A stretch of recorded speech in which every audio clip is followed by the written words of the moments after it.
സാറേ ഈ ലൊക്കേഷൻ കണ്ടു സാറേ. സൂപ്പർ. ഇങ്ങനെ ക്യാമറ പോട്ടെ. അല്ല അങ്ങനെ പോണെ ഇങ്ങനെ പോണോ? ഇങ്ങനെ പോട്ടെ. പ്രേത ശല്യം ഉണ്ടെന്നാണ് കേട്ടോ. ഇരിക്കും, നമുക്ക് വിഷയങ്ങളൊന്നും ഇല്ല. നമ്മൾ ഇങ്ങോട്ട് വന്നേ. ഇതാണ് നാഗവല്ലി കെട്ടിച്ചത്. കണ്ടോ സാറേ? എന്ത് വേണ്ടതുണ്ട്? വർഷങ്ങളായിട്ട് പറഞ്ഞ കൊട്ടാരുണ്ട്.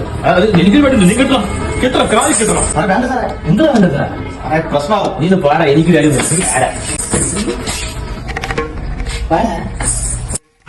വാക്കൊക്കെ സൂപ്പർ സൂപ്പർ. പാട്ടിഴയും ശ്രുതി പഴയൊരു തമ്പൊരു തേങ്ങി വെറുതെ നിലവറമൈനമയങ്ങി